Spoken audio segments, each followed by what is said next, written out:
আবারও একটা mini blog দিয়ে শুরু করলাম সকালটা। তো কিভাবে সময় চলে যায় বোঝা যায় না।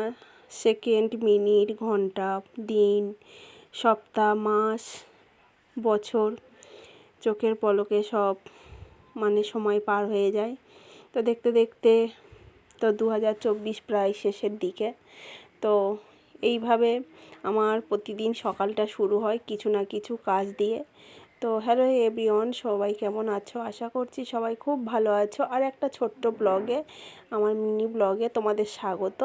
তো সবাই ভিডিওটা দেখো, আর আশা করছি সবার খুবই ভালো লাগবে। ভালো লাগলে অবশ্যই লাইক করো, কমেন্ট করো।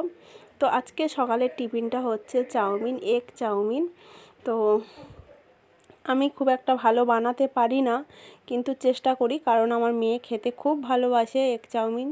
তো ডিমটা ফ্রাই করে নিয়েছি, একটু গাজর ছিল, আর কোনো সবজি চাউমিনে দেওয়ার মতো কোনো সবজি ছিল না। আর পেঁয়াজ লঙ্কা নিয়েছে, তার সাথে একটু আলু দিয়েছি, সেটা একটু ফ্রাই করে নিয়ে একটু হলুদ দিয়েছি। অনেকে সাদা খায়, আমার সত্যিকারের সাদাটা ভালো লাগে না, তাই আমি একটু হলুদ দিয়ে দিই। আর এরকম করেই বানাই। তো সত্যিই আমি অতটা ভালো করতে পারি না। তো যাই হোক, তোমরা কে কেমন চাউমিন বানাতে পারো অবশ্যই জানিও, আর বানিয়ে সবাই পাঠিয়ে দিও আমার জন্য। তো এদিকে আমি পেঁয়াজ লঙ্কা শসা কেটে নিয়েছি। তো এখন আমরা 5 জন লোক, 4 জন খাবো, আর বড় মেয়ের জন্যে থাকবে।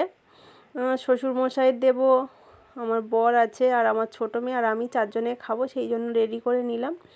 ওদের 3 জনকে দিয়ে দিয়েছি, আর লাস্টে আমি নিয়ে খেতে বসেছি, আর বড় মেয়ের জন্য রেখে দিয়েছি। ও পড়তে গেছে, আসলে দেরি হলে আর এলে গরম করে দেব। তো চাউমিনটা আমি খেতে বসে গেছি, ওদের দেওয়া হয়ে গেছে। তা খাওয়ার পরে আবার চাও করতে হবে। তো খেয়ে দেখলাম দারুণ হয়েছে। আমি যতটা করতে পারি সেই তুলনায় যা হয়েছে অনেকটা ভালো হয়েছে।